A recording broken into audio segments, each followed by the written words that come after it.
Hi students, how are you all? Welcome to my class. So कैसे हैं आप सभी? Let me know in the chat box if you are present. Hi. So I am Damsa Tyagi, your biology educator on Rank Plus. And students, here today we are having our fourth lecture of sexual reproduction in flowering plants, and in today's class we will be probably ending up the chapter. ठीक है, depending on are speed हम देखते हैं कि आज हमारा chapter ख़त्म हो जाता है नहीं.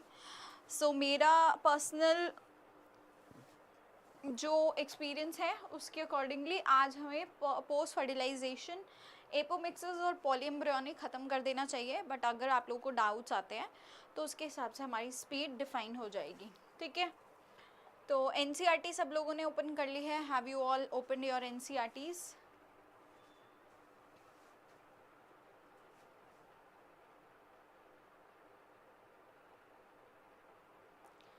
एनसीईआरटी ज़रूर ओपन कर लेना स्टूडेंट्स.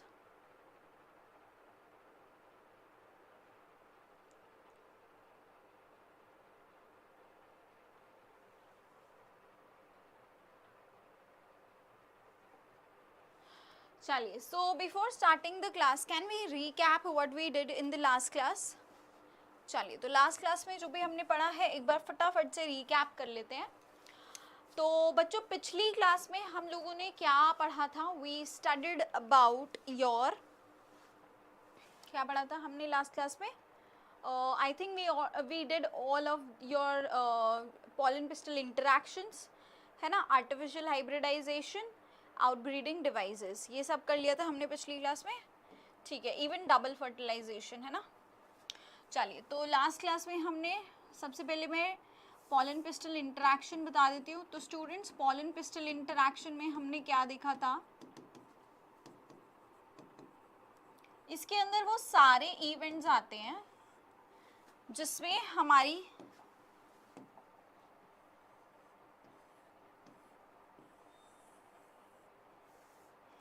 पॉलन ट्यूब अराइज होती है. यहाँ से the pollen tube arises and enters in the embryo. ठीक है, एंड ये जितने भी इवेंट्स होते हैं, तो ये बेसिकली कब स्टार्ट होते हैं? जब यहाँ पे कोई भी कंपैटिबल पॉलन ग्रेन आके लैंड करता है. ऐसा वैसा कोई भी नहीं, कंपैटिबल पॉलन ग्रेन आके यहाँ लैंड करेगा.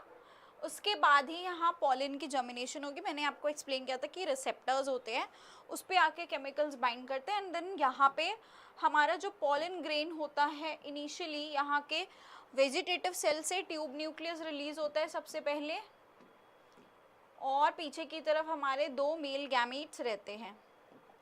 ठीक है, यहाँ पे क्या रहेंगे? 2 मेल गैमीट्स.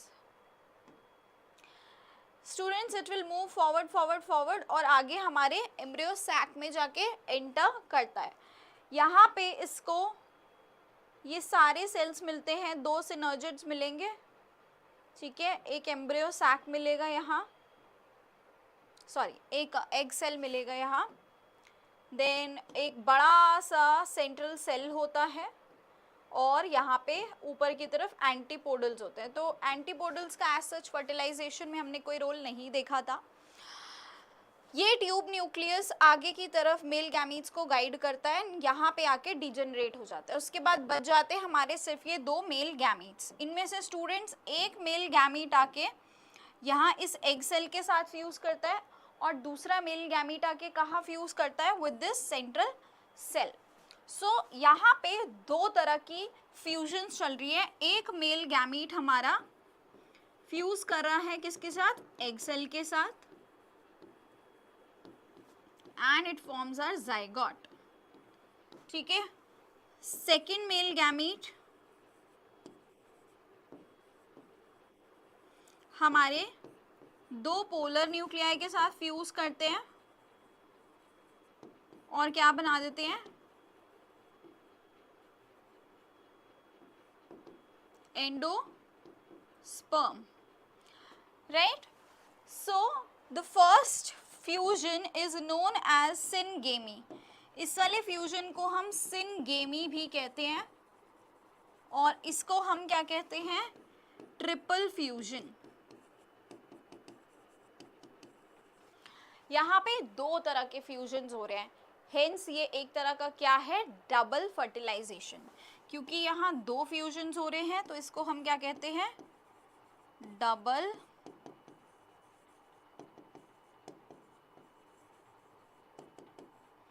Fertilisation, right. ठीक है, क्लियर हुई, याद आया आपको, ये सारी चीज़ें हमने पढ़ी थी। देन इसके बाद मैंने आपको समझाया था अबाउट आर्टिफिशियल हाइब्रिडाइजेशन। तो आर्टिफिशियल हाइब्रिडाइजेशन में मैंने आपको सारे स्टेप्स एक्सप्लेन किए थे स्टूडेंट्स।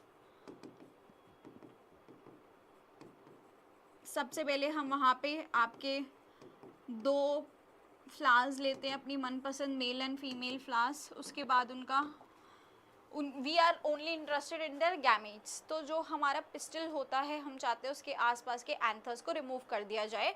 सो उस प्रोसेस को हम बोलते हैं इमैस्कुलेशन, जहाँ पे हम फोरसेप्स की मदद से या सिजर्स की मदद से जितने भी वहाँ पे स्टेमेंस है उसको कट कर देंगे, राइट। नेक्स्ट स्टेप में हम क्या करेंगे, we will be doing the pollen dust. नहीं, नेक्स्ट स्टेप में हम करेंगे बैगिंग, ठीक है, जहाँ पे हम बटर पेपर लगा के हमारे पिस्टल को मैच्योर होने के लिए छोड़ देंगे and that process is bagging simply. फिर थर्ड प्रोसेस में हम पॉलन डस्ट करते हैं एंड अगेन उसके बाद फिर से हम वहाँ पे फर्टिलाइजेशन होने के लिए छोड़ देंगे इन द प्रोसेस ऑफ रीबैगिंग, है ना। एंड लास्टली स्टूडेंट्स वहाँ पे क्या करते हैं, हम टैगिंग कर देते हैं, जहाँ पे हम उनकी स्पेसिफिकेशंस को मेंशन कर देंगे कि कौन सा फ्लावर है, मेल कौन सा है, फीमेल कौन सा है, स्पीशीज़ कौन सी है एंड कब कब हमने कौन कौन सी स्पीशीज़ यूज़ करी है, राइट।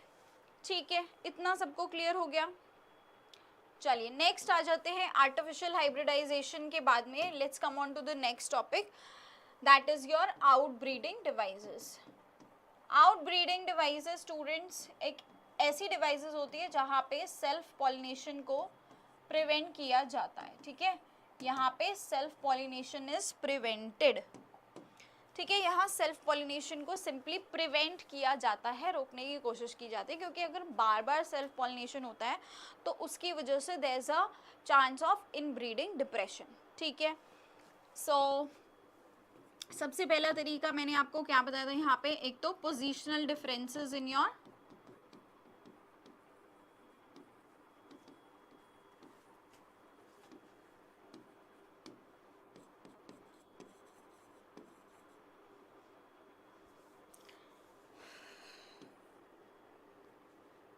stamens and pistil, ठीक है, एक तरीका ये है। दूसरा ये है सेल्फ इनकम्पैटिबिलिटी, जहाँ पे अपने खुद के ही पॉलिन्स क्या होते हैं, इनकम्पैटिबल होते हैं। अपने खुद के पॉलिन्स क्या होते हैं, इनकम्पैटिबल होते हैं, they are incompatible. Next students, इसके अलावा और क्या होता है यहाँ पे, there is the production of unisexual flowers, जिससे आपका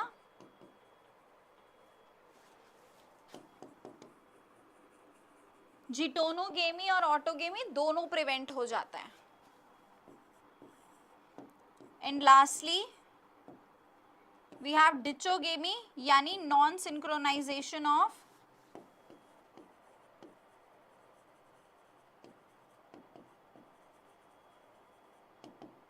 pollen release and stigma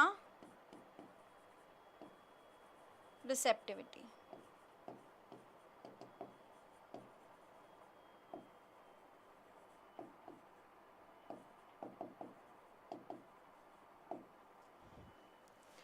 ठीक है, डन।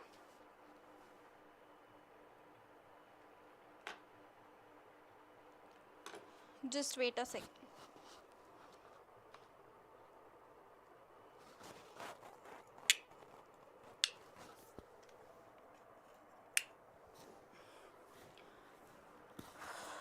ऑल राइट, ठीक है बच्चे, यहाँ तक सबको समझ में आया? ये हमने स्क्रीनशॉट ले लिया था ना इसका। ऑल राइट, तो ये सब हमने लास्ट क्लास में पढ़ा था। आज की क्लास में हम स्टार्ट करते हैं हमारे टॉपिक के साथ, that is post fertilization events. क्या पढ़ेंगे हम? Post fertilization events. चलिए,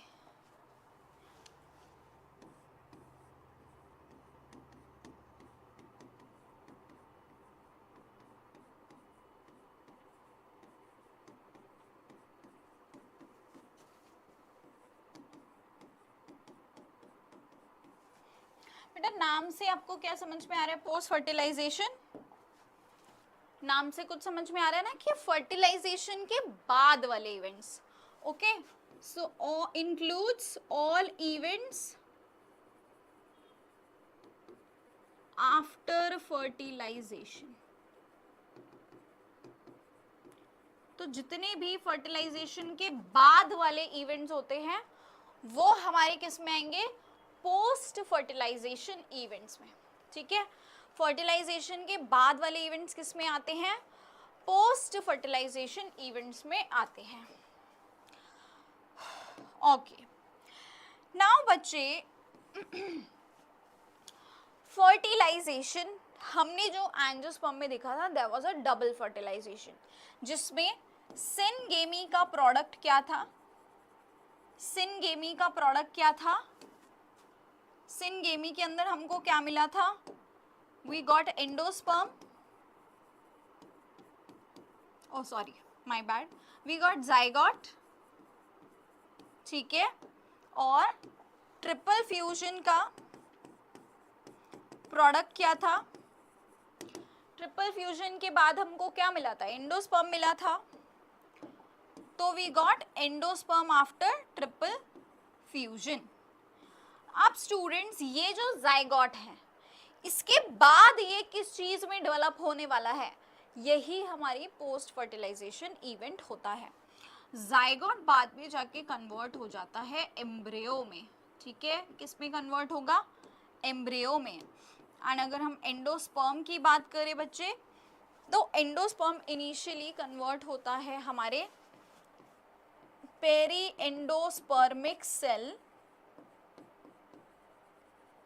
पहला जो स्ट्रक्चर यहाँ बनता है वो है पेरी एंडोस्पर्मिक सेल, और इसके बाद में यहाँ बन जाता है पेरी एंडोस्पर्मिक न्यूक्लियस।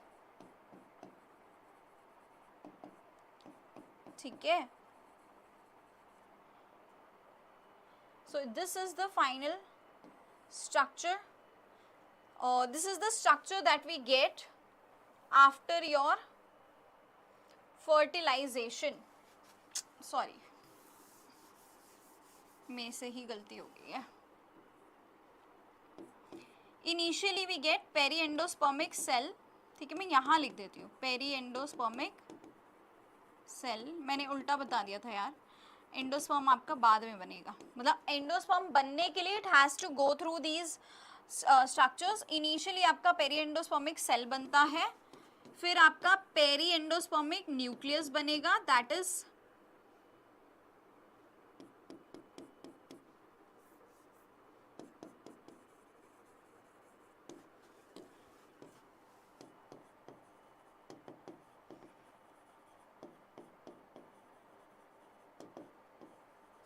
चेंज कर लेना इसको अगर आपने नोट कर लिया है तो।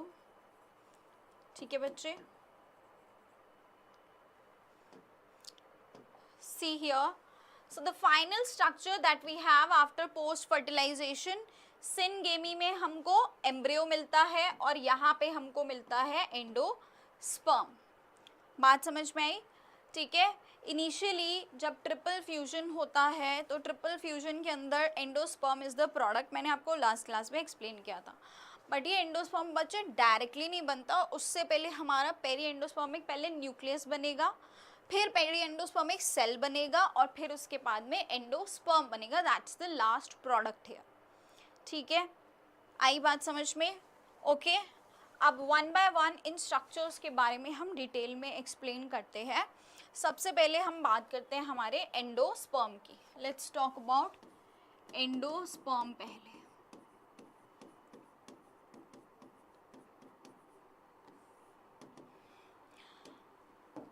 बच्चे can you tell the ploidy of endosperm, क्या होगी प्लॉइडी एंडोस्पर्म की? ये ट्रिप्लॉइड होगा, 3n होगा कि नहीं होगा, बिकॉज ये ट्रिपल फ्यूजन का प्रोडक्ट है, तो यानी हमारा एंडोस्पर्म कैसा होता है, ट्रिप्लॉइड होता है, ठीक है।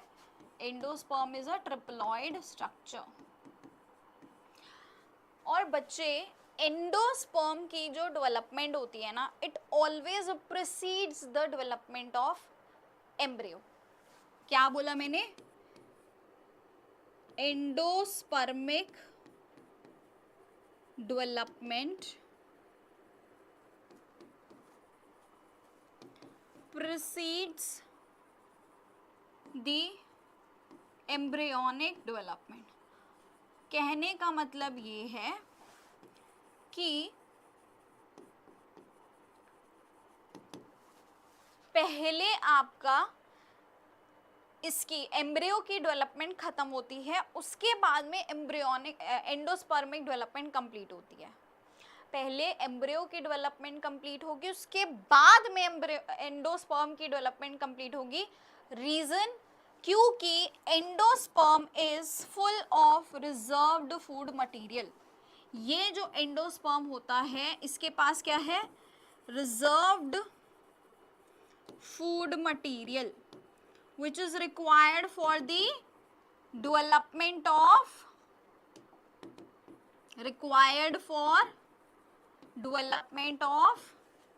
embryo। तो बच्चे हमारा जो एम्ब्रियो है उसकी डेवलपमेंट के लिए एंडोस्पर्म ही जरूरी है। एंडोस्पर्म के अंदर जो फूड मटेरियल है उसी से एम्ब्रियो की डेवलपमेंट हो रही है। तो यानी कि एंडोस्पर्म अगर पहले ही डेवलप होके ख़त्म हो जाएगा, कंज्यूम हो जाएगा पूरी तरह, तो एम्ब्रियो की डेवलपमेंट हो नहीं पाएगी, समझे। इसीलिए endospermic development proceeds the embryonic development. बात समझ में आई? देखो बच्चे, जब हमारा ओव्यूल सीड में कन्वर्ट हो जाता है, ठीक है, तो वहाँ पे कभी कभी एंडोस्पर्म जो है पूरी तरह कंज्यूम हो जाता है और कहीं कहीं पे पूरी तरह कंज्यूम नहीं होता, ठीक है। तो somewhere the remnants of endosperm are left, so it either way it could be depending on the species, endosperm could be either completely consumed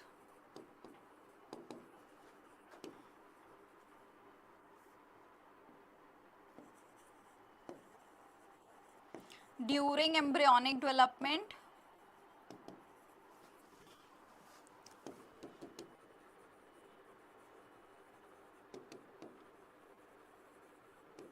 ठीक है। कहाँ पे पूरी तरह कंज्यूम हो जाता है, इसका एग्जाम्पल होता है कहाँ पे कंज्यूम हो जाता है पूरी तरह, दैट इज योर ग्राउंडनट, मूंगफली होती है ना, मूंगफली, मटर में, एंड बीन्स, इन सब में क्या होता है स्टूडेंट्स, हमारा जो एंडोस्पर्म है वो पूरी तरह कंज्यूम हो जाता है। It consumes completely during the embryonic development, whereas in some remnants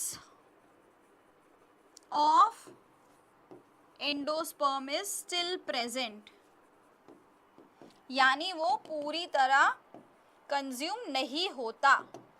जैसे कि इसका एग्जाम्पल क्या है, कोकोनट एंड कैस्टर। कोकोनट और कैस्टर के अंदर ये दो ऐसे एग्जाम्पल है जहां पर हमारा जो एंडोस्पर्म है ना वो पूरी तरह कंज्यूम नहीं होता, it is not consume completely, still some of the part of endosperm is left in your seed, हमारे सीड में थोड़ा सा एंडोस्पर्मिक पार्ट स्टिल रह जाता है, राइट। तो इसी के बेसिस पे आगे मैं आपको सीड्स के बारे में भी बताऊंगी, that seeds on the basis of this have been classified as endospermic and non endospermic seeds. Clear? आ गई सबको यहाँ तक बात समझ में? एक बार चैट बॉक्स चेक कर लेते हैं भाई। Yes high. सो अंकित आपको सुनाई दे रहा है, मतलब आपको यहाँ तक समझ में आया? Are you still here, Ankit? Sorry, I didn't saw your chat. Are you still here?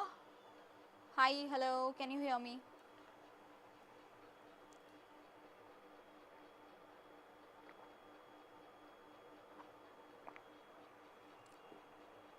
ठीक है,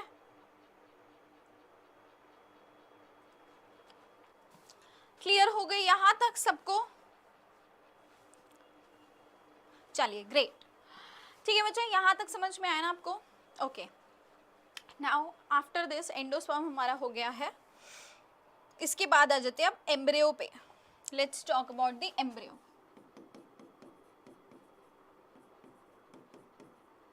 एम्ब्रियो की प्लॉइडी गेस कर सकते हो? Can you guess the ploidy of embryo? कैसा होने वाला है ये? डिप्लॉइड होएगा, हैप्लॉइड होएगा, ट्रिप्लॉइड होएगा, क्या होगा जल्दी बताओ। हाँ, what would be the ploidy of embryo? It would be a diploid structure, क्योंकि एम्ब्रियो किससे बन रहा है? जाइगोट से बन रहा है। और जाइगोट कैसे बना?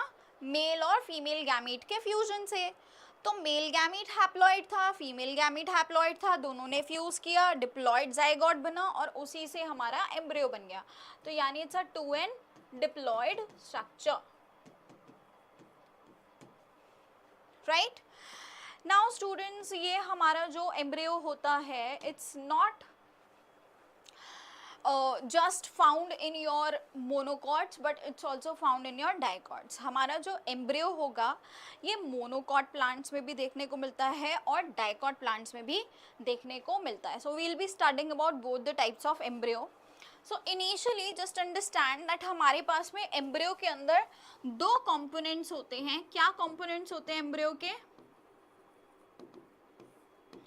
एक होता है कॉटिलिडन।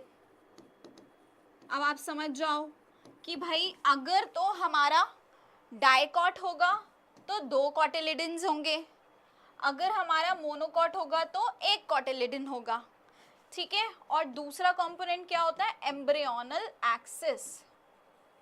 क्या होता है? Embryonal axis, right? ठीक है।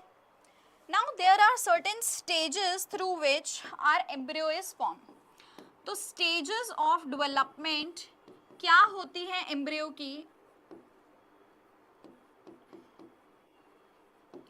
Initially हमारा embryo start होता है zygote से, which is a single structure. Further इसमें developments होती है and it becomes a ऐसे मोटा सा ग्लोब्यूलर स्ट्रक्चर बना देता है। ये क्या बना देता है? Globular structure.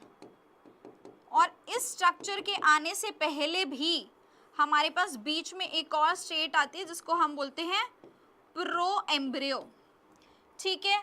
ग्लोब्यूलर के बाद हमारे पास में आता है ये हार्ट शेप का स्ट्रक्चर। ये हमारा इस तरह से एम्ब्रियो नजर आता है, ठीक है? Heart shape. ये सारी स्टेजेस हैं, ये सब एनसीईआरटी में मेंशन्ड है, मैं कुछ अलग से नहीं बता रही। एंड हार्ट शेप के बाद फाइनली हमारे पास क्या आता है? एक mature embryo which is having a suspensor, ठीक है? इसके पास में इस तरह से students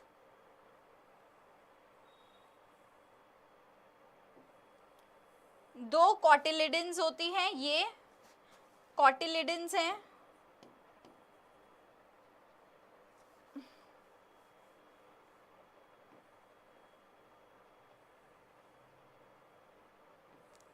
you can draw it either way, वैसे ऐसे भी बना सकते हैं, ठीक है? ये भी ठीक है, वो भी ठीक है। So basically we have two cotyledons, ठीक है? जहां से ये वाला एम्ब्रियोनल एक्सिस है, ये क्या है? एम्ब्रियोनल एक्सिस है बच्चे। एम्ब्रियोनल एक्सिस का जो ऊपर वाला पार्ट होता है इसको हम बोलते हैं प्लिम्यूल, और नीचे वाले पार्ट को हम बोलते हैं रेडिकल, ठीक है, इस पार्ट को हम क्या कहते हैं, सस्पेंसर, और ये हमारी क्या है, कॉटिलिडन्स। तो ये स्टेजेस आपको याद रखनी है, पूछा जाता है बहुत बार एग्जाम में, डायरेक्टली आपसे ये पूछ लिया जाता है कि what are the stages of your development of embryo. So we have initially pro embryo, then we have globular embryo, then we have heart shaped embryo, और लास्ट में हमारे पास में क्या आता है, एक mature embryo. So these are the stages through which the embryo formation takes place. आई बात समझ में? चलो मैं अब यहाँ के बाद में आपको एक बार एनसीईआरटी का डायग्राम दिखा देती हूँ, तो so that things are more clear with you.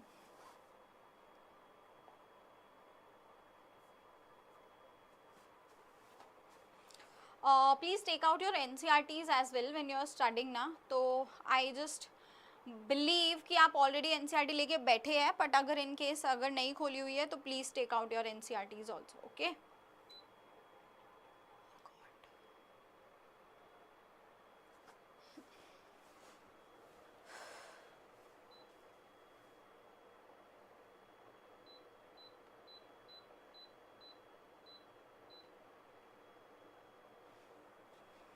मैं इतनी देर से गर्मी में पढ़ा रही थी आप लोगों को, अगर आप लोगों को नहीं पता तो जस्ट अभी लाइट आई है and I have to turn on the AC, it's very hot.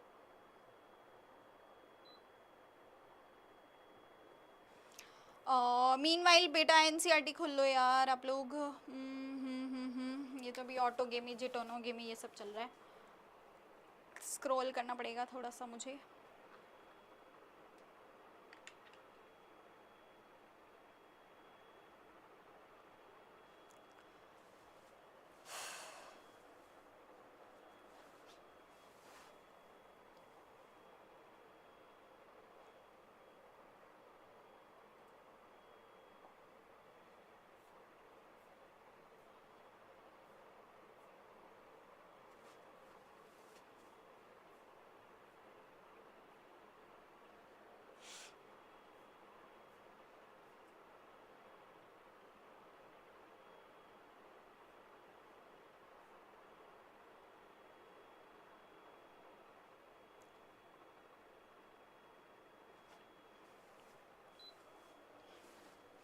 Yes, have you opened your NCERTs?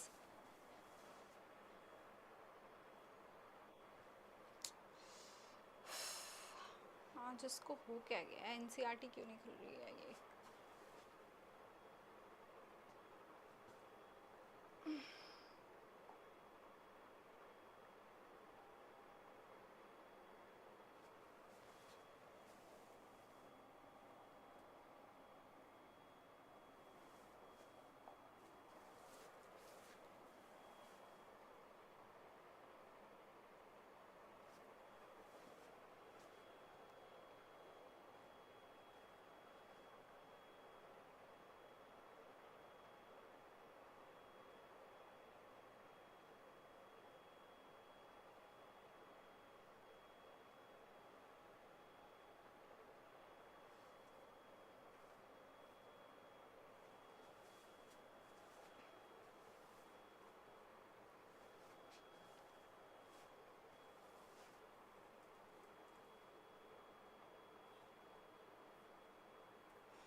आज शायद बोर्ड कुछ ज़्यादा ही हैंग कर रहा है,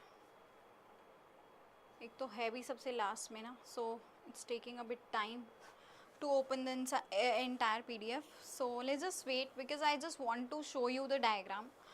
ये लास्ट वाले टॉपिक के ना सारे डायग्राम्स बहुत इंपॉर्टेंट हैं, इसलिए नहीं तो मैं स्किप कर देती. ऑल्दो मैंने डायग्राम बना दिया है आपके लिए और मैं अभी आगे के डायग्राम्स भी बनाऊंगी, बट स्टिल है ना, एक बार एनसीईआरटी से गो थ्रू कर लेंगे तो चीज़ें बेटर हो जाएंगी आप लोगों के लिए भी. सो या we are almost here. Time थोड़ा लग रहा है इसको लोड होने में. ऑलराइट, सो अभी तक वैसे जो भी आपको एक्सप्लेन किया है, हैव यू अंडरस्टूड? उसमें तो कोई इशू नहीं आया? Did you understood endosperm, embryo, everything? कोई डाउट है तो प्लीज़ चैट बॉक्स में बताना। किसी भी बच्चे को कोई भी डाउट आता है तो late me know in the chat box, ठीक है? कुछ भी डाउट आ जाता है तो मुझे चैट बॉक्स में तुरंत आपको बताना है लिख के, नहीं तो आई विल नॉट अंडरस्टैंड कि भाई किसको क्या डाउट है। बाकी के चैट्स भी चेक कर लेते हैं। ओके, सो अभी तक किसी का कोई डाउट नहीं आया। गुड, या तो आप लोग को सब कुछ समझ में आ रहा है, हाँ, या फिर मैं ये आज एनसीईआरटी हमको बहुत धोखा दे रही है।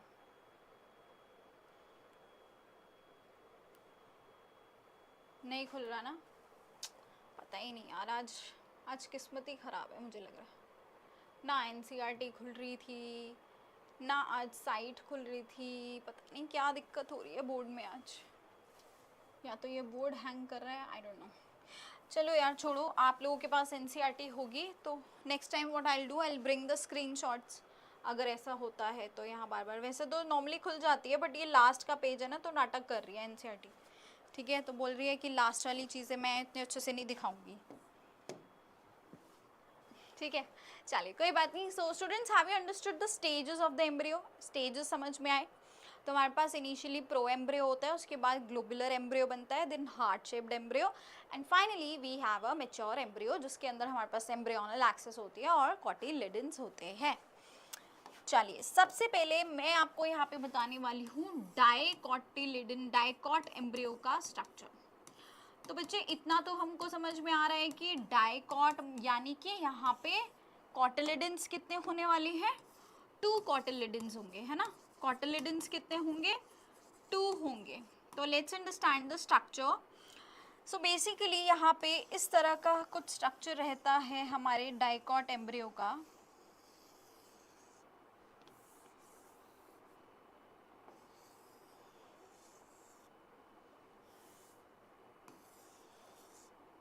ठीक है, जहाँ पे ये हमारे पास में 2 कोटिलिडन्स होते हैं,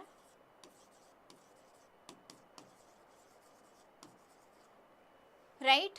और ये क्या होता है? This is the embryonal axis. ये क्या है students? This is the embryonal axis. Now students, embryonal axis के अंदर हमारे पास में one part is your plumule part, obviously ऊपर वाला पार्ट क्या होता है? प्लिम्यूल होता है, एंड नीचे वाला पार्ट क्या होता है? रेडिकल होता है। Plumule give rise to your shoot part, यानी प्लांट की लीव्स, ब्रांचेस, है ना, जितना भी ऊपर का हिस्सा होता है।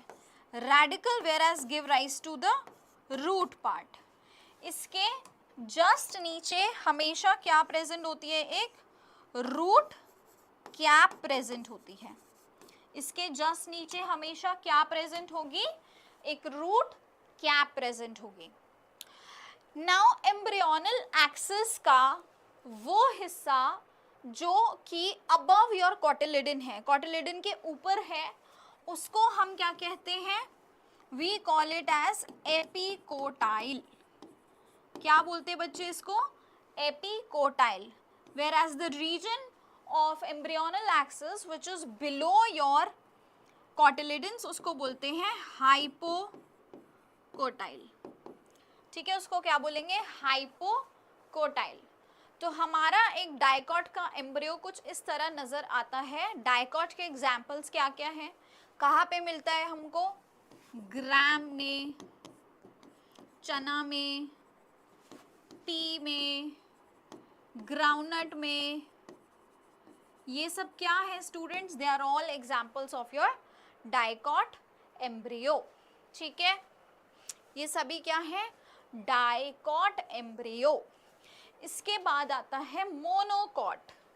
Next comes your monocot embryo. तो अगेन हमको नाम से क्या समझ में आ रहा है? कि यहाँ पर सिर्फ एक कॉटिलिडन होगा। मोनोकॉट के अंदर mono means one and cot obviously means a cotyledon, तो यहाँ पे सिर्फ एक ही कॉटिलिडन होता है। मुझे इसका डायग्राम कुछ इस तरह रहता है। We have a structure somewhere like this, ऐसा सा रहता है, ठीक है। ये यहाँ पे एक हमारी कॉटिलिडन होती है, ठीक है। इसमें this is your cotyledon and a very important thing that monocot की जो कॉटिलिडन होती है उसके लिए हम एक टर्म यूज करते हैं, we also call it as scutellum. क्या बोलते हैं इसको हम? स्क्यूटेलम भी कहते हैं। तो मोनोकॉट की कॉटिलिडन को हम स्क्यूटेलम भी कहते हैं, right. We also call it as scutellum. Whereas if we talk about your embryo, अगर यहाँ एम्ब्रियोनल एक्सेस की बात करें स्टूडेंट्स, तो हमारे पास अगेन सेम चीज़ है यहाँ पे। We have the plumule part here, we have the radicle part here, root cap again, यहाँ पे भी रूट कैप होती है, ठीक है।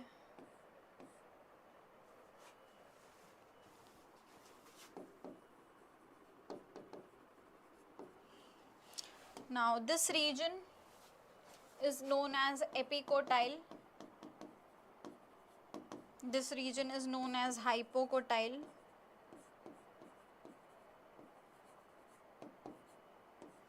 Now students, यहाँ पे एक undifferentiated sheath of tissue रहता है, undifferentiated sheath of tissue रहता है, which is enclosing your epicotyl and the hypocotyl regions. तो ये वाले रीजन को, जो एपिकोटाइल यानी जो हमारे प्लिम्यूल पार्ट को जिसने क्या करके रखा है, कवर करके रखा है, उसको हम बोलते हैं, we call it as coleoptile, ठीक है, coleoptile. Whereas this part is known as coleorhiza. याद करना बहुत इजी है, देखिए आप लोग, P for plumule, P for petile, R for rhiza, R for radical और root, ठीक है। तो easy है, लर्न करना बहुत आसान है। Understood students. और यहीं पे इसके अंदर हमारा शूट एपेक्स और लीफ प्राइमोर्डियल्स प्रेजेंट होते हैं। लीफ प्राइमोर्डियल्स प्रेजेंट होते हैं, ठीक है। ये वाला जो पर्टिकुलर रीजन है इसको हम बोलते हैं एपीब्लास्ट। क्या बोलते हैं इसको? एपीब्लास्ट। क्लियर हो गया? तो this is how our monocot embryo looks like. ध्यान से यहाँ पे ध्यान देने वाली चीज़ है क्या कि इसका जो स्ट्रक्चर होता है, इसके अंदर सिर्फ एक कॉटिलिडन है जिसको हम स्क्यूटेलम भी कह रहे हैं। तो स्क्यूटेलम के ऊपर बहुत बार सवाल आया है कि which of the following structures is also known as monocot's cotyledon.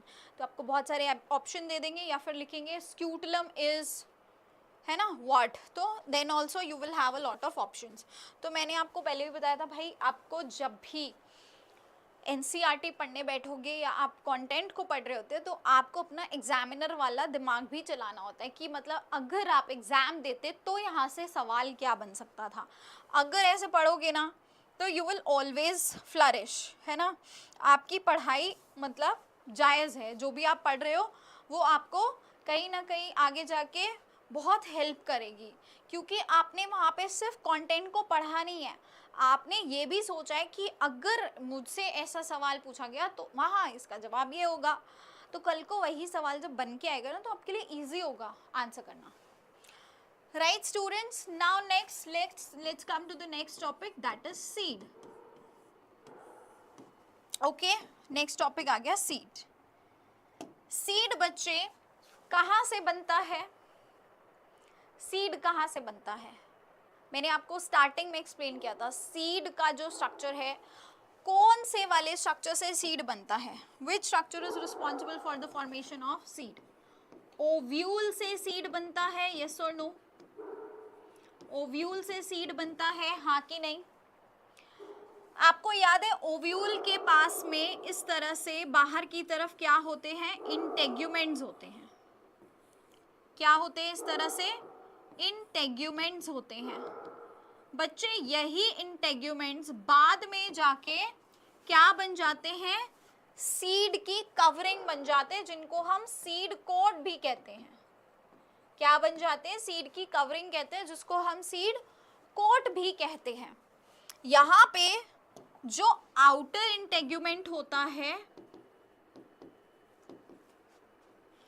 ये बाद में जाके सीड का आउटर लेयर बनाता है, सीड की आउटर कवरिंग बनाता है, जिसको हम बोलते हैं टेस्टा।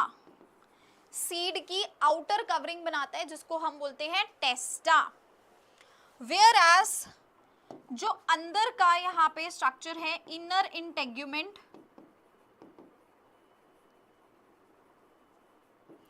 ये बच्चे बाद में जाके क्या बनाता है? It will form your tegmen, है ना? तो आउटर वाला स्ट्रक्चर क्या बनाता है? टेस्टा बनाता है। अंदर वाला स्ट्रक्चर क्या बनाता है? टेगमेन बनाता है। Clear? This is the outer seed coat and this is the inner seed coat, याद रखना। Okay, done. नाउ देखो, मैंने एक और चीज आपको बोली थी, भाई जितने नंबर ऑफ ओव्यूल्स हैं उतने ही नंबर ऑफ सीड्स बनेंगे। अगर मान लो आपके ओव्यूल्स 5 हैं तो बाद में जाके उस फ्रूट के अंदर सीड भी कितने होंगे? 5। अगर ओव्यूल 1 है तो सीड भी कितने होंगे? 1। अगर ओव्यूल 10 है तो सीड भी कितने होंगे? 10। तो यानी जो भी ओव्यूल है वो बाद में जाके सीड बन जाता है। अब ये जो सीड होते हैं स्टूडेंट्स, कभी कभी इसके अंदर आपका जो एंडोस्पर्म होता है वो पूरी तरह कंज्यूम हो जाता है। ठीक है, क्या होता है? Endosperm is completely consumed. तो ये सीड आपके 3 तरह के दिखते हैं, मैं बताती हूँ, इसमें अलग अलग कैटेगरीज होती हैं। तो इफ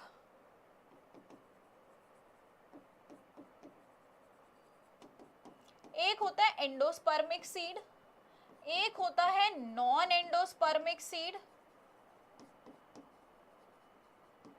और एक कहलाता है पेरिस्पर्मिक सीड।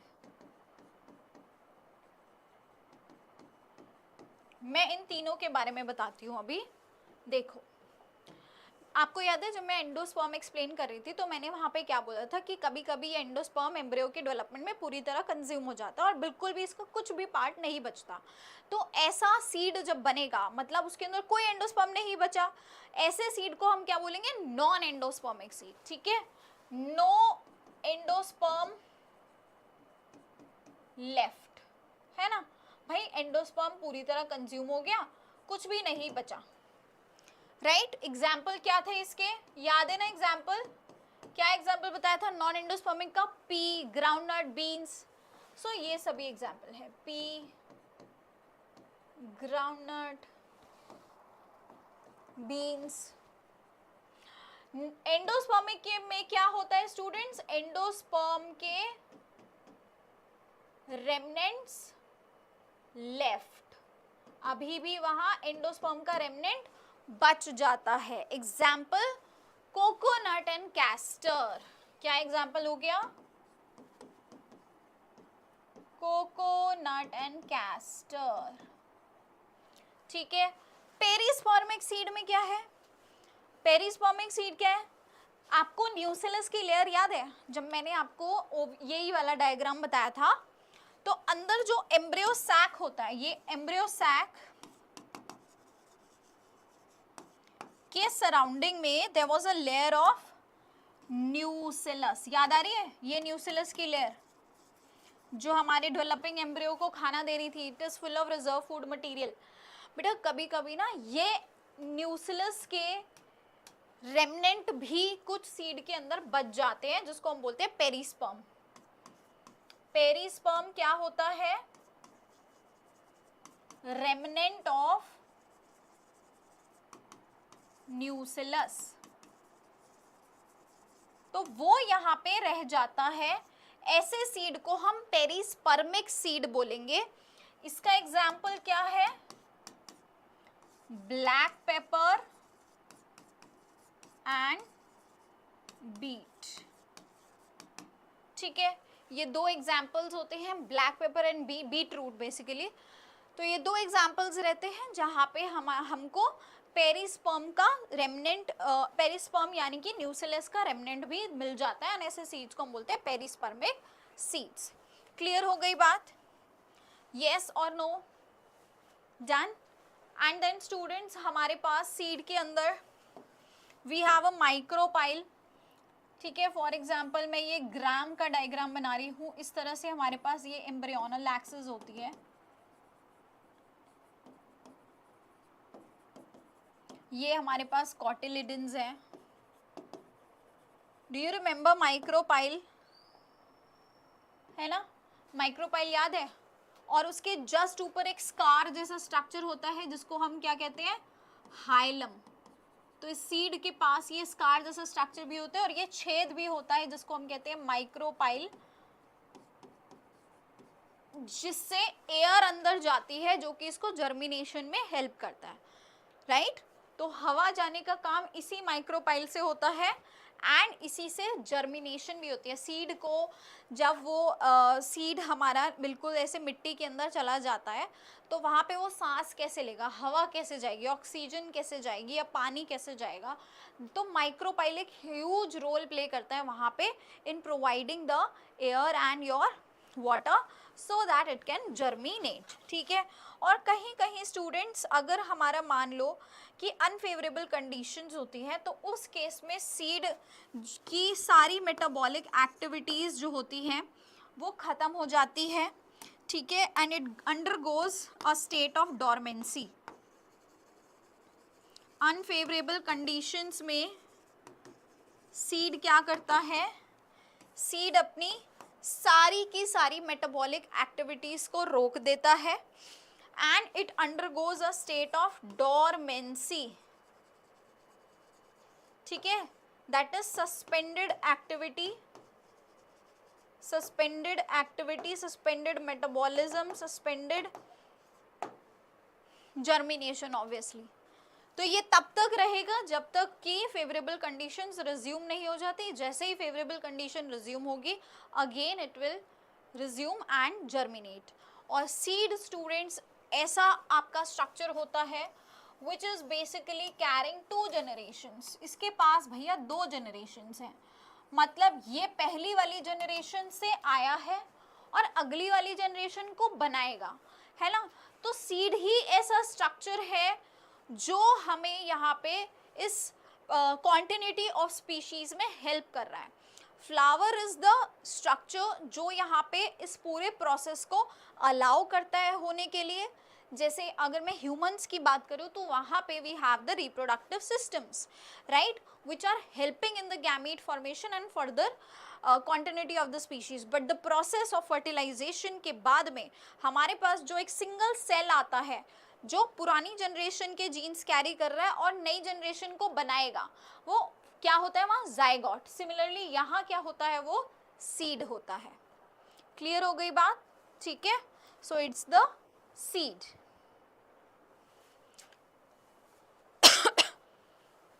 क्लियर? यहाँ तक कोई भी कंफ्यूजन किसी भी बच्चे को है? Let me check the chat box. बेटा शांति से मत बैठना, अगर आप क्लास में बैठे हो तो please talk, please tell.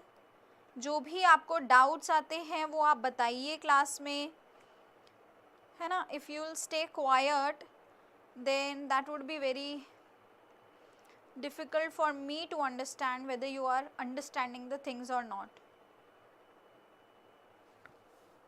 Okay, done? Shall we proceed? चलिए, अब सीड के बाद आ जाते हैं नेक्स्ट स्ट्रक्चर पे, that is your fruit. Fruit किससे बनता है? हाँ जी, कौन सा ऐसा स्ट्रक्चर है जो फ्रूट बनाता है? फ्रूट किससे बनता है? फ्रूट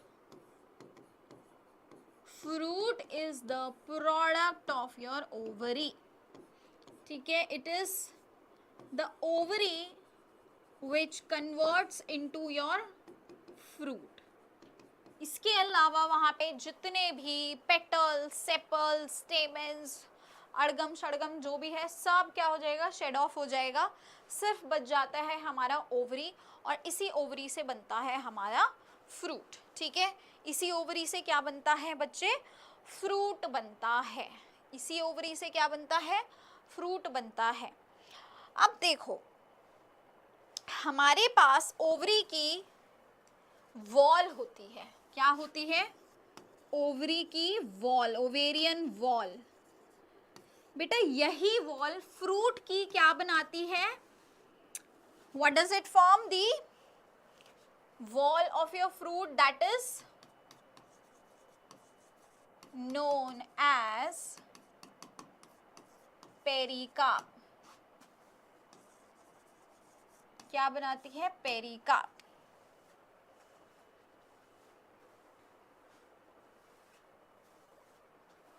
ओके, ये fruit wall, in fact it's not just the single wall, we have 3 further layers यहाँ पे। ठीक है, it's not just one single layer, हमारे पास में फ्रूट की फर्दर 3 लेयर्स बन जाती हैं। एंड ज़रूरी नहीं है कि ये सारी लेयर्स हर फ्रूट में प्रेजेंट हो, किसी में कोई प्रेजेंट होती है। Pericarp, mesocarp and endocarp. ठीक है बच्चा, फ्रूट की वॉल क्या क्या रहती है, pericarp, mesocarp and endocarp, main wall यही होती है। If we talk about our drupe, जो मैंगो होता है स्टूडेंट्स, मैंगो के अंदर हमारे पास में ये तीनों होती है। मैंगो के पास में जो पेरिकार्प होती है वो क्या होता है, उसका बाहर का छिलका जिसको हम पील ऑफ करते हैं, है ना, ऐसे चाकू से छीलते हैं ना, मैं वो वाले मैंगो की बात कर रही हूँ जो हम खाते हैं।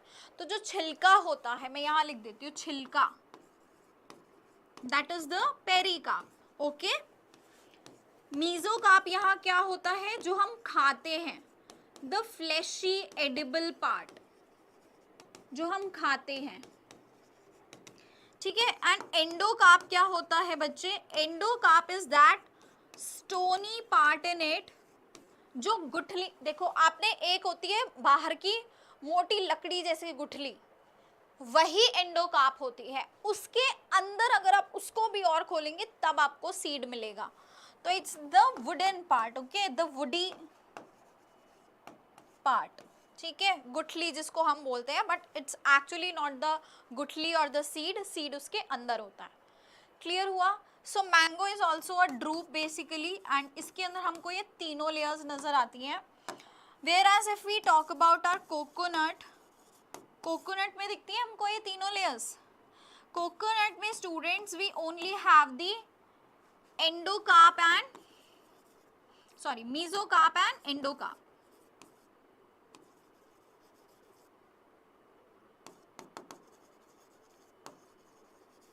तो यहाँ पे मीजोकार्प कौन सा होता है, जो छिलका है अगेन ब्राउन कलर का जिसको हम उतारते हैं। ठीक है, एंड एंडोकार्प वहां पे क्या है, द एडिबल वाला पार्ट, ओके, खाने वाला part. There is no pericarp here. बेटा कोकोनट के अंदर ना हमको सफेद रंग का कुछ थोड़ा सा अंदर कोकोनट के अंदर कुछ पार्ट मिलता है कभी कभी। और जैसे आप कोकोनट वाटर जब पीते हैं तो मलाई जिसको आप बोलते हैं ना, मलाई, वो मलाई क्या है बेसिकली, हाँ, और वाटर वो क्या है, दैट इज एंडोस्पर्म। क्या होता है ये coconut water, coconut water is actually your endosperm. ठीक है, फ्री न्यूक्लियस रहते हैं ये, फ्री न्यूक्लियस वहां तैर रहे होते हैं, कर्नल्स जिसको बोलते हैं, इन फ्री न्यूक्लियस को हम बोलते हैं कर्नल्स, राइट। ये सब क्या है, this is the endosperm. Coconut का जो पानी होता है अंदर वाला, that is the endosperm basically, इसीलिए वो एंडोस्पर्म एक फ्रूट में आता है, एंडोस्पर्म एक सीड में आता है। ठीक है, उस एंडोस्पर्म, वेराज इसका एंडोस्पर्म एडिबल भी है, सबसे बढ़िया बात। ठीक है बच्चे, आया समझ में? इतनी बात क्लियर हो गई? चलो अभी मैंने आपको स्टूडेंट्स एक बात बताई कि जो हमारा फ्रूट होता है वो किससे बनता है? ओवरी से बनता है ना। तो भाई नॉर्मली तो फ्रूट ओवरी से ही बनता है, पर कहीं कहीं पे फ्रूट किससे बनता है? ओवरी के अलावा किसी और स्ट्रक्चर से बन रहा होता है, ठीक है। नॉर्मली ओवरी से फ्रूट बनता है, ऐसे फ्रूट को हम बोलते हैं क्या? True fruit. ऐसे फ्रूट को हम बोलेंगे true fruit, and we have a lot of examples for it. But कहीं कहीं पे ओवरी से ना बनके फ्रूट अदर देन ओवरी और दूसरे पार्ट से बन रहा होता है, ऐसे फ्रूट को हम क्या बोलते हैं? We call it as false fruit. क्या बोलते हैं? फॉल्स फ्रूट, ठीक है। फॉल्स फ्रूट बोलते हैं ऐसे में, right. So other than ovary में फॉर एग्जाम्पल जैसे कि थैलेमस से हमारा बनता है बहुत सारे फ्रूट्स। थैलेमस से बन रहे होते हैं। हाँ, थैलेमस याद है ना, या थैलेमस भी भूल गए? पेडिसिल के ऊपर का स्वॉलन वाला पार्ट, ठीक है। क्या बनता है देखो, एक तो आपका कैश्यू, काजू होता है ना, काजू होता है, ठीक है। कैश्यू का जो फ्रूट होता है बच्चे, नॉट द सीड। कैश्यू अगर आप देखेंगे उसके पास एक शिमला मिर्च जैसा स्ट्रक्चर होता है, और उसके ऊपर यहाँ पे आपका ये कैश्यू होता है, सीड वाला जो हम खाते हैं, काजू। ये मैं फ्रूट की बात कर रही हूँ, ये वाला फ्रूट थैलेमस से है, ठीक है। ये जो कैश्यू का फ्रूट है ये थैलेमस से बनता है, समझे? तो डोंट गेट कंफ्यूज बिटवीन, आपको ये ना लगे कि कैश्यू मतलब काजू का seed, no, it's the fruit part. और इसके अलावा स्ट्रॉबेरी हो गया आपका, that is also formed out of your thalamus. Then your apple, सेब, ठीक है। ये सभी क्या है? They are all the false fruit. ये सभी क्या है students? They are all false fruit जो थैलेमस से बन रहे हैं। अब एक और कैटेगरी होती है फ्रूट की, जो ना तो आपके ओवरी के फर्टिलाइजेशन से, जो ना थैलेमस से, किसी से नहीं। वो क्या हो रहा है ना, डायरेक्टली आपका जो ओवरी होता है वो बिना फर्टिलाइजेशन, मतलब वहां एम्ब्रियो का फर्टिलाइजेशन नहीं होता, डायरेक्टली ओवरी कन्वर्ट हो जाता है किसमें? फ्रूट में, condition without undergoing fertilisation.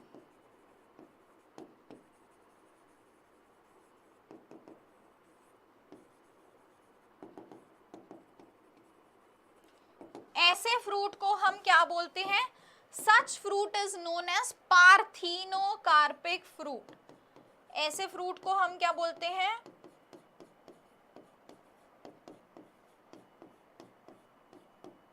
Parthenocarpic fruit कहते हैं, ठीक है। और ऐसे फ्रूट्स होते हैं सीडलेस, इनके अंदर हमको कोई सीड नहीं मिलेगा भाई। जब आप खुद सोचो, जब वहां पे कोई फर्टिलाइजेशन नहीं हुआ तो सीड कहाँ से बनेगा, ठीक है। सो ये क्या होते हैं? सीडलेस फ्रूट्स होते हैं। एग्जाम्पल क्या है यहाँ पे? बनाना हो गया, वेरी कॉमन एग्जाम्पल। ग्रेप्स हो गया, they both are the examples here. Clear? आया समझ में? कुछ समझ आ भी रहा है? हाँ नहीं, कुछ तो बोलो यार। ओ तो कोई कुछ बोलता नहीं है, ठीक है बच्चे।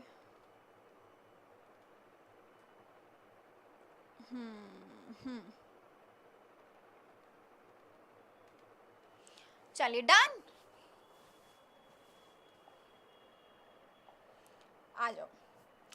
तो यहाँ हमारा फ्रूट हो जाता है खत्म, ठीक है। फ्रूट के बाद हमारे पास लास्ट यहाँ पे अब टॉपिक आता है एपोमिक्सेस एंड पॉली एम्ब्रियोनी। तो अभी जैसे हमने बात की कि बिना फर्टिलाइजेशन के फ्रूट बन रहा है ना, ऐसे हमारे बिना फर्टिलाइजेशन के सीड भी बनते हैं। क्या होता है? We also have seeds without fertilization. Seeds without fertilization. जब सीड्स बन जाते हैं बिना फर्टिलाइजेशन के, उस प्रोसेस को हम क्या कहते हैं? एपोमिक्सिस। और ऐसे सीड्स को हम क्या बोलेंगे? Apomictic seeds. क्या बोलते हैं? Apomictic seeds. कहाँ दिखता है ये? इसका एग्जाम्पल क्या है?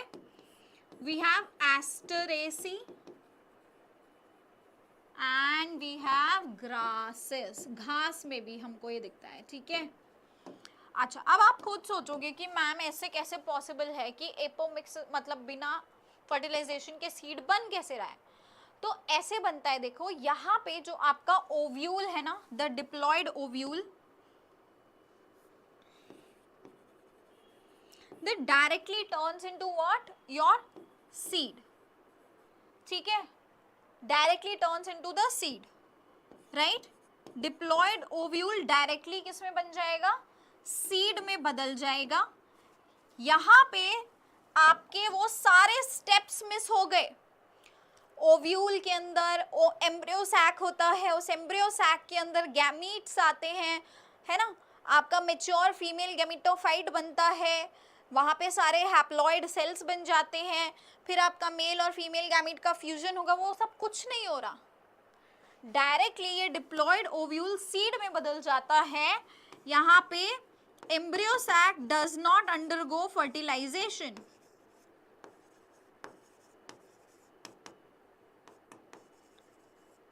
यहाँ पे कोई फर्टिलाइजेशन हुआ ही नहीं भाई,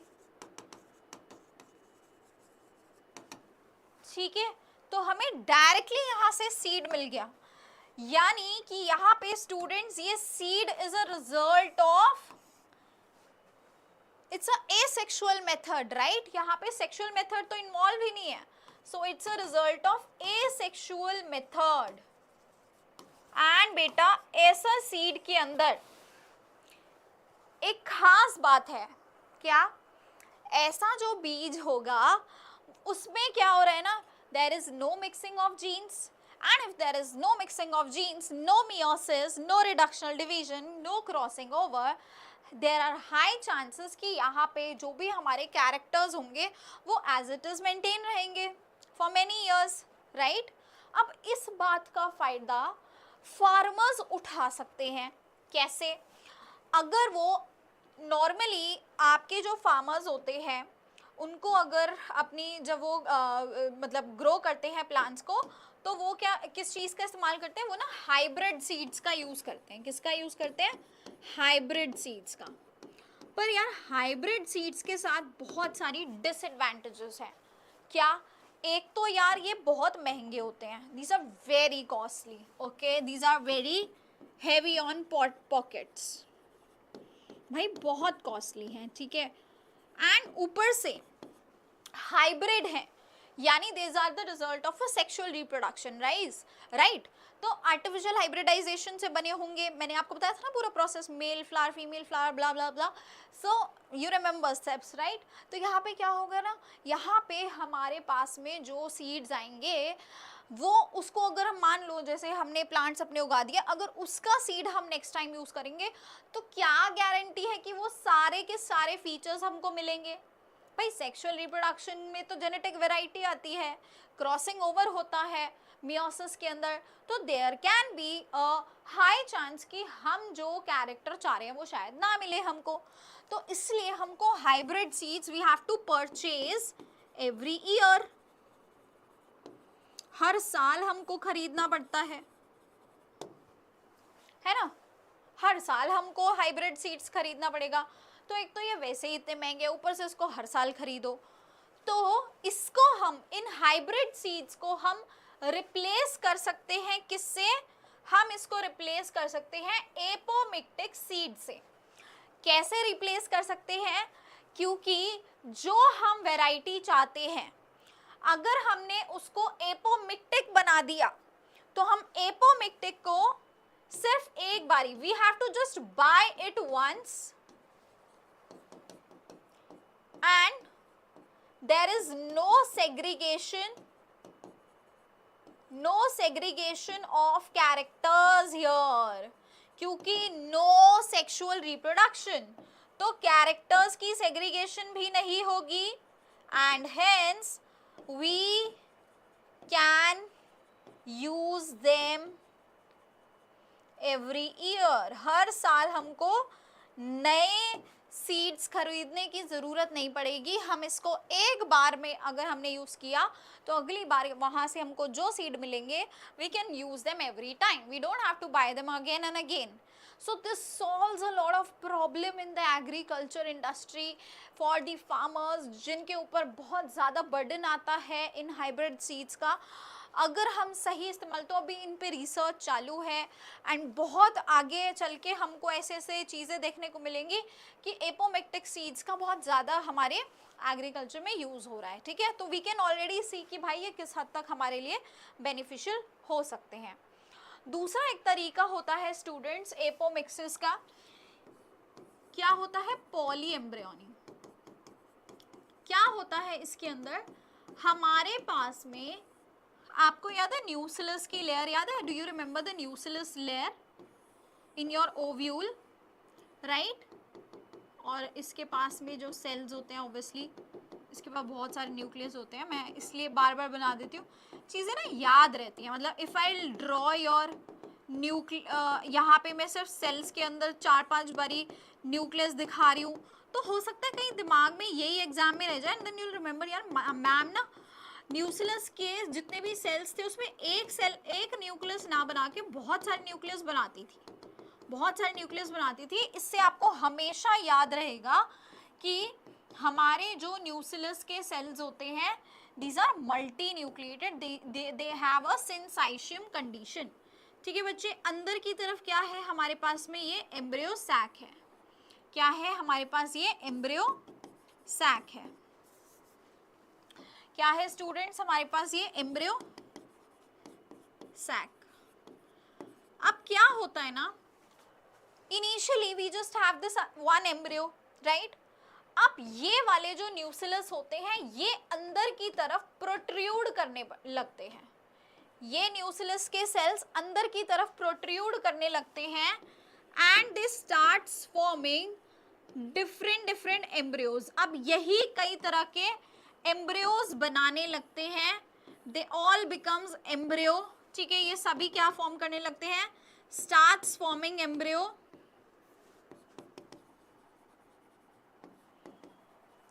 एंड हेंस हमको यहाँ पे जो कंडीशन मिलती है this is the presence of multiple embryo. Multiple embryo यहाँ पे फॉर्म हो जाते हैं और इसी को हम बोलते हैं poly embryony. Poly means many and embryony means formation of embryo.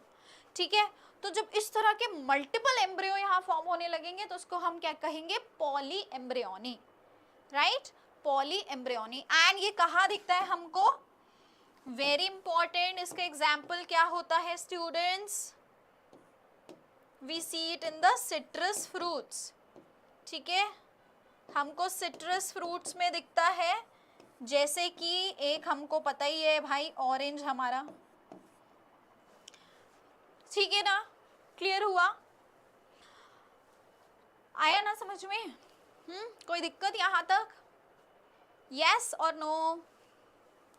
चलिए, होनी नहीं चाहिए वैसे दिक्कत तो, ऑल राइट। तो चलिए अब हम करते हैं क्वेश्चंस, बट क्वेश्चंस करने से पहले मैं पीऊँगी थोड़ा सा पानी। ठीक है, आप लोग भी पी सकते हैं, water is very essential for us.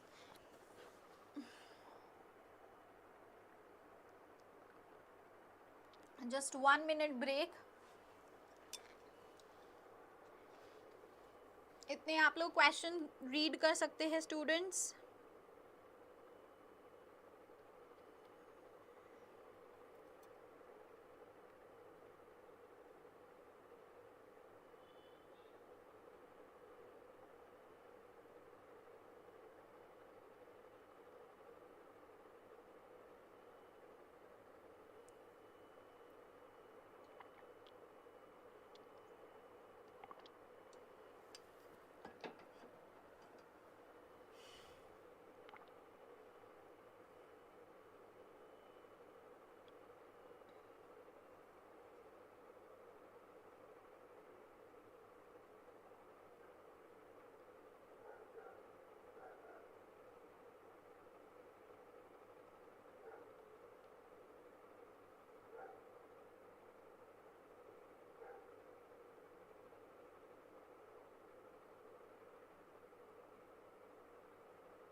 Alright, done बच्चा लोग, पढ़ लिया आप लोगों ने। चलो क्वेश्चन देखते हैं।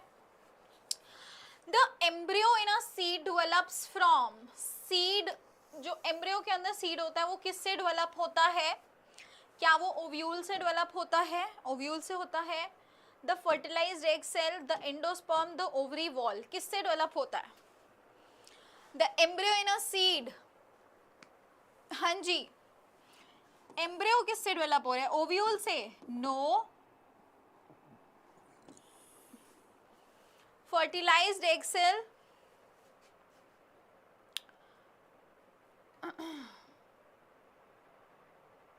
Yes, fertilized egg cell.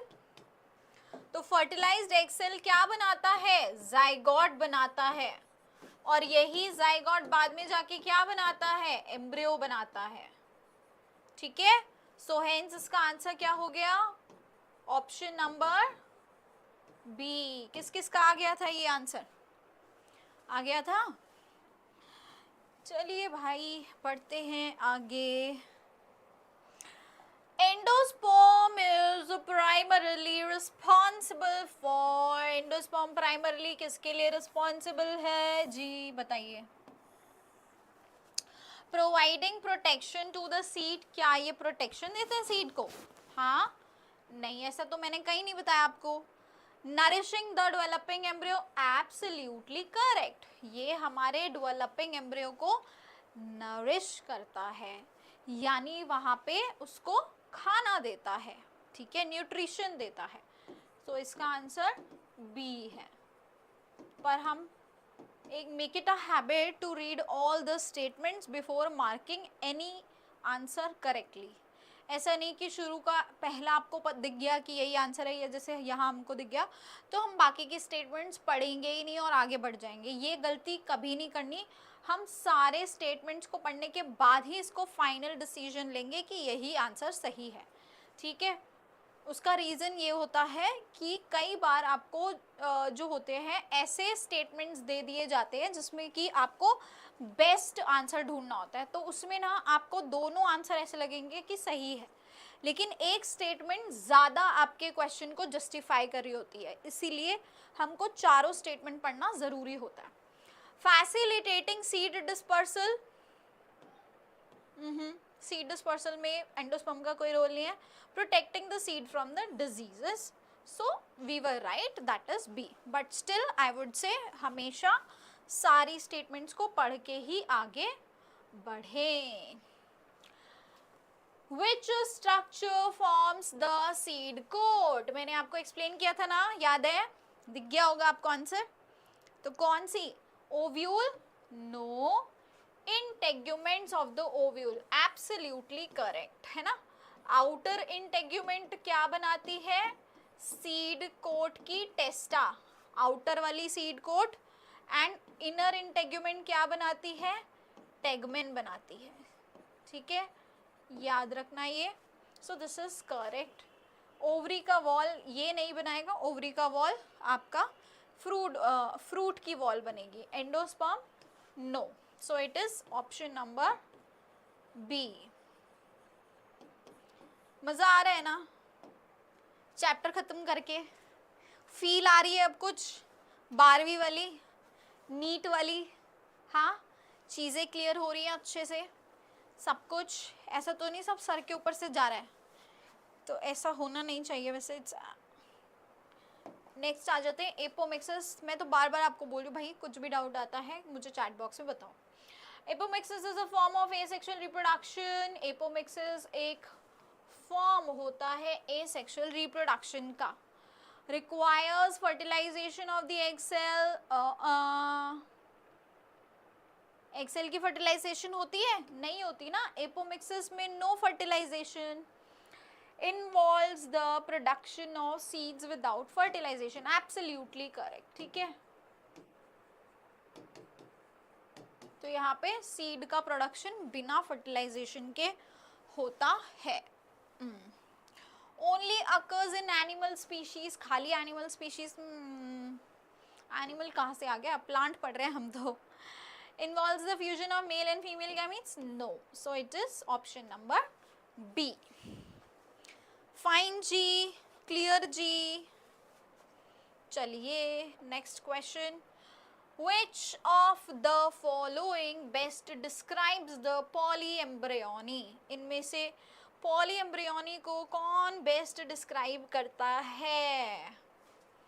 Yes, polyembryony को कौन अच्छे से डिस्क्राइब करता है? Development of multiple embryos from a single fertilized egg, development of multiple, कई सारे एम्ब्रियो की development from a single fertilized egg, ऐसा होता है? नो, सिंगल फर्टिलाइज से नहीं होता. Formation of multiple seeds, no. Production of embryos without fertilization, absolutely. Development of multiple from multiple ovules, this is also wrong, so this is correct. Option C is correct. Production of embryos का मतलब ही क्या है? Multiple embryo, खाली एक embryo नहीं लिखा ना, embryos लिखा है, तो इससे समझ में क्या आया कि obviously हम यहाँ multiple embryo की बात कर रहे हैं. अगर embryos लिख दिया तो multiple embryo ही तो हुआ, और बिना फर्टिलाइजेशन के. It's a part of apomixis. Okay, so answer C would be the correct here. ठीक है, थोड़े से आपको इस तरह से दिमाग चलाना पड़ेगा जब आप आंसर करेंगे क्वेश्चंस का.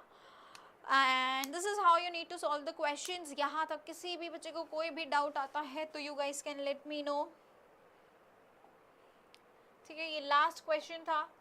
And before ending the class मैं एक लास्ट टाइम फिर से कोशिश करती हूँ एनसीईआरटी खोलने की, ताकि मैं वो वाला डायग्राम आपको दिखा दूँ.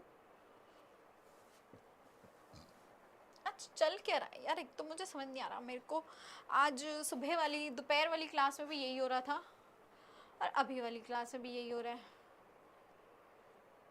ऐसा क्यों, ऐसा क्यों, ऐसा क्यों?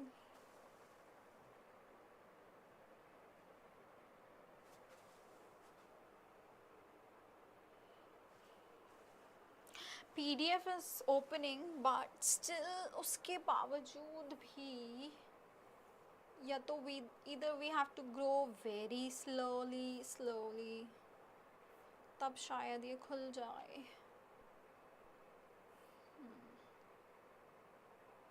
It's taking just time to basically download.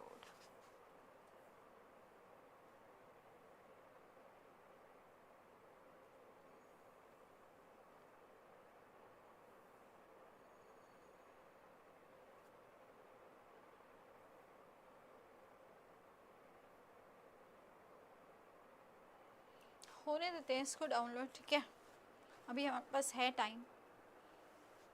I need to show you the diagrams.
यहाँ तक तो ये पहले भी खुल गया था।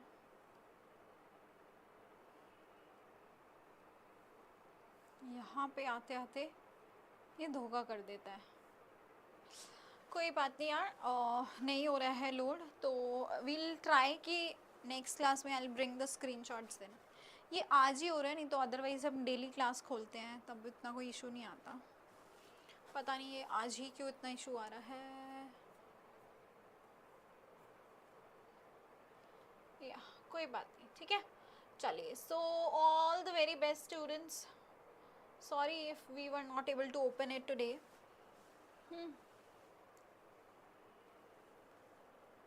एंड बच्चे आप लोगों को मैंने आज मतलब इसका जो डीएसए होगा उसको प्लीज़ सॉल्व करने की कोशिश करना। और अगर कोई प्रॉब्लम आती है, कोई भी क्वेश्चन आपको लगता है कि डाउट है, तो हम डाउट सेशन ले सकते हैं इस वाले चैप्टर का, डिपेंडिंग कि आप अगर पूछना चाहते हैं तो, राइट। तो नेक्स्ट क्लास में मैं शुरू के 10-15 मिनट आपके डाउट्स ले सकती हूँ। तब तक अभी देखो हमारे पास हाँ टाइम है, कल आप लोगों का ऑफ है, मतलब मेरी वाली क्लास नहीं है, तो आप लोगों की क्लास अब सैटरडे को है, राइट। नहीं, इस बार तो 15 अगस्त है, तो शायद आपकी सैटरडे भी क्लास नहीं होगी, तो मतलब अच्छा खासा आपको ब्रेक मिल रहा है लंबा।